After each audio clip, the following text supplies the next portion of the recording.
Hey everybody, welcome back to Kat's Kitchen. I'm so glad you guys are back here with us for another episode. So today what we're going to be doing is rendering down some beef tallow. So if you're not sure, tallow is beef fat, and I'm sure you've heard of lard before. Lard is pig fat. So today we're going to be working with our beef fat, tallow, and I'm going to show you how we're going to render it down. Hopefully it goes smoothly. I've done this before, I think 1 or 2 times before I've tried to do this, and it just didn't really come out too good. But what we're going to do is I'll leave you a link down below to a lady. She does this quite often for, she actually makes a lot of beauty products, skincare products. So she purifies her tallow with salt and water in the crock pot. So that's the method I'm going to be doing, and I will leave her link down below. She explains it tremendously because she's been doing it for a long time, so you can check that out if you'd like. So here's what we're going to start out with. So she recommends to start up, you want to cut up your beef fat in a food processor, and you want to do it when it's cold. The colder the fat is, the easier it is to cut down. So that's what we want to do here. So I have our food processor ready to go. I have my 2 crock pots behind us here. So, and I have my box of tallow here. So I sharpened my knife really well. What I'm going to do is cut up the tallow into smaller pieces, put them into our food processor, get them small, and then we're just going to pour that right into our crock pot. That's how we're going to start. One other thing here to mention as well is if your tallow ends up having any, meat products like muscle on it, you definitely want to cut that out, because we just want to get the fat part. So I'm just going to slice this up into smaller little cubes. I'm going to trim off any like darker pieces when I see blood or anything like that. Trim that off, and that'll just help us to get more of a pure product, what we're looking for. This is definitely easier to cut it when it's cold. This was just in the refrigerator. My butcher gave it to me in this box here, so I just put a clean bag around it in case it were to leak a little bit, so that it didn't leak in my refrigerator. Okay. And then we're just going to chop this up just to make it a little easier on our food processor. Now you can ask your butcher if they wouldn't mind grinding this up in their meat grinder. I did ask my butcher, and they don't like to do that because it gums up their grinder, which is fine. I totally understand. I don't want to ruin their machinery, so we're just going to do it this way. And if you're looking for ways to use beef tallow, there's a lot of different ways. Like I said, if you can make skincare products, candles, you can use it in cooking. It's one of the best fats to use. I know people really like to use lard and beef tallow for cooking.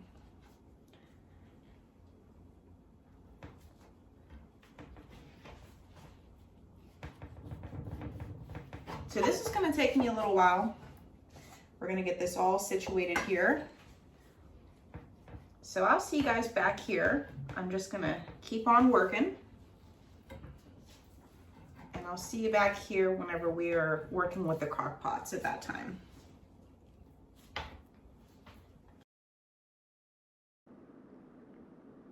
So just to report to you guys from the future, this tallow turned out really, really nice this time. Like I said, I'll leave you the link to the video of the lady I watched. I ended up purifying this tallow twice with the salt water method, and it turned out really well. It was white as snow. I couldn't have been happier with it. And Mark was really proud of me too, because like I said, we tried to attempt this before and it didn't work out, but like I said, these are good skills to learn how to do. These are what our great-grandparents used to have to do. Probably they probably didn't have a choice in the matter, the great-grandparents. But even my grandparents maybe necessarily didn't have to do these type of things, canning and whatnot, working with these raw materials to make things from scratch. But they did choose to do it. Like my grandma, she did make soaps, and obviously always cooking, always canning. So these are really good skills to learn and know how to do. So I always encourage you guys to do that. Now, as I'll state here, I do not go through this entire box. This was a large box of tallow. Some of it, well, I should say the majority of it had a lot of blood through it. And you can see me there. I'm really trying to be precise and cut off all the blood and anything that might have a little bit of meat or connective tissue on it, because I just want that pure fat. I think that's why I ended up with such a great product in the ending here, along with purifying it with the salt water. But taking this step to really make sure all those little bits are cut off really helped in the end product.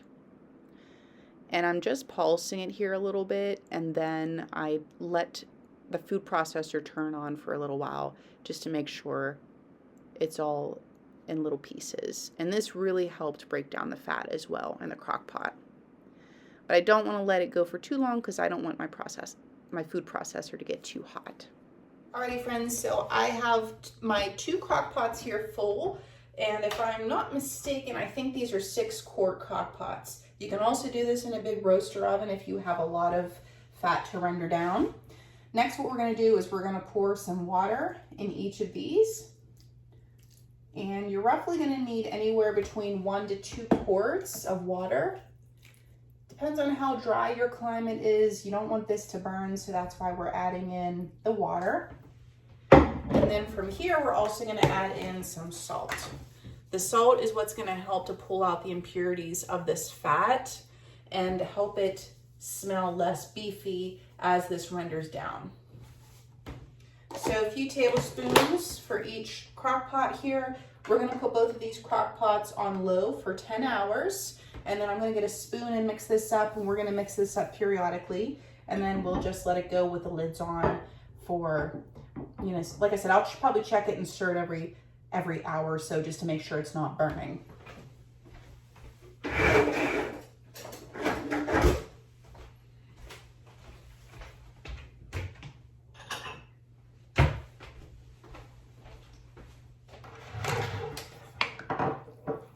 I'm just going to stir in our salt so that it can get incorporated.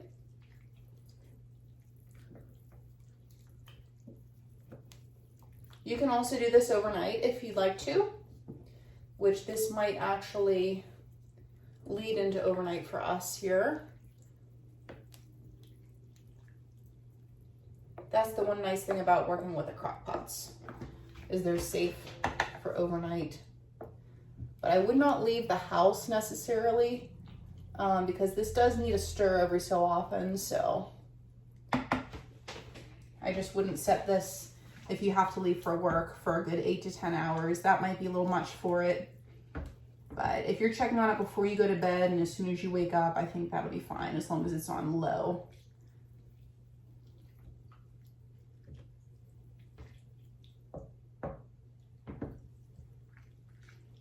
Now, if this starts to boil, you'll want to turn it off because we don't really want this to boil. It might come to a simmer, and that's okay, but we just don't want this to burn.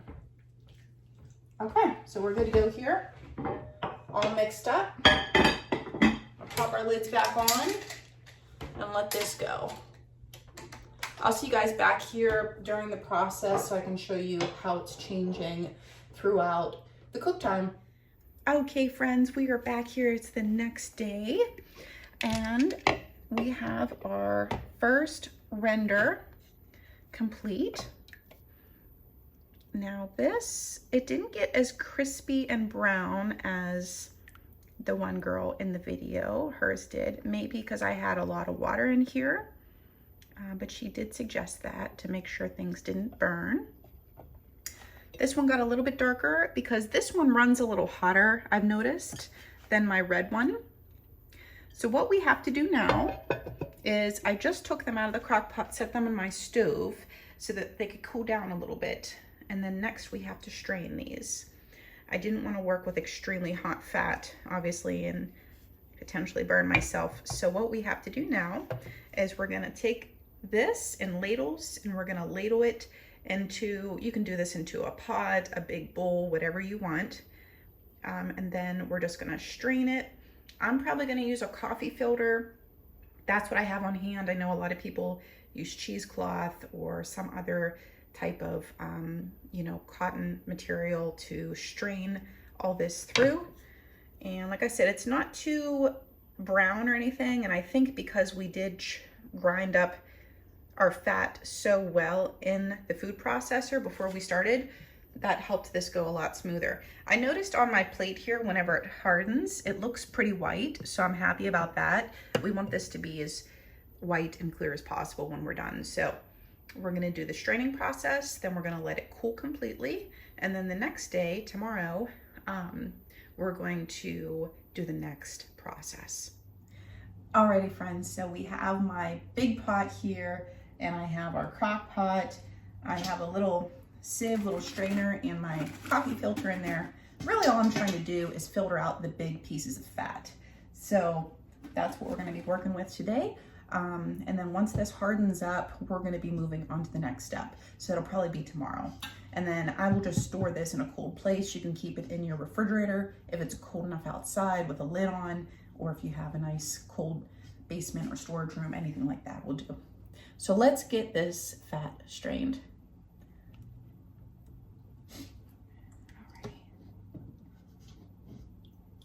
I'm just trying to get, it's gonna make a little bit of a mess, I can tell. But that's okay, we're gonna, it's actually straining fairly fast. I'm really happy about that.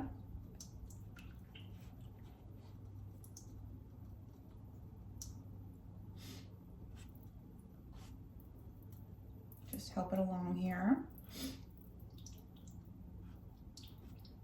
I know some people like to give this fat to their chickens. I do not have chickens, so I can't speak on that. Let us know in the comments below if chickens are allowed to have tallow.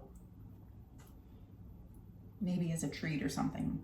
Probably not on a regular basis, I'd imagine, but this is going to take a little time. I'm going to probably change out this filter a few times, and until we get just the fat, and then obviously the water that's in here, the fat and the water are going to separate. So once this hardens up, we're going to have a nice tallow situation. So I got my colander out because that was taking a little bit of time. And I'm going to strain out the big bits first, because this has to go through basically a second process. So I'm just trying to get the large pieces of fat out on this one.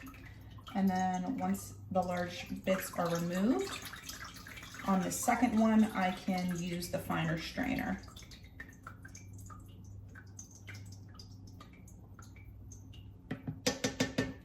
I'm just kind of making this part up here because I did not want to stand here all day and try to filter these two large crock pots, you know, for hours. I mean, I feel like that was going to take definitely hours. So, and we do not have that kind of time today. Just taking the back of my spoon and obviously just trying to get all the tallow in our pot. And then we'll start getting rid of some of this fat. Alrighty friends, so we are back here. I have finished the process of rendering our tallow down. And as you can see here, we put it in our jars, have our lids and our rings on. Now, this whole process took me quite some time. It took me a few days just because I was very busy, and I was able to utilize my refrigerator and putting the tallow back in the refrigerator after each clarification process so that I could, you know, take a little break and do other things, because this was a lengthy process. So all in all, as you see here, I got 2 full quarts, 1 pint, and a half a pint.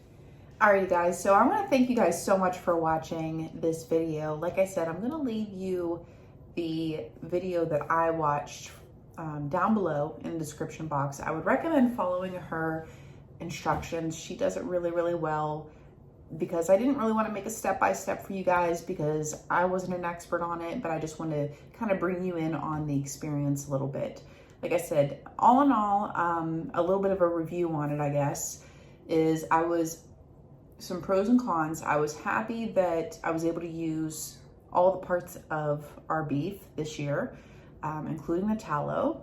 However, I did not use the entire box of fat that they gave me, because whenever, and I believe she tells you this in her video, but whenever you go and trim your fat off of, you know, the tissue, and there's going to be other bits and bobs on there from the cow itself, all of the blood, basically it gets a little gross, but it starts out a little gruesome, but then you kind of work your way up to this beautiful product, as you can see here on the counter.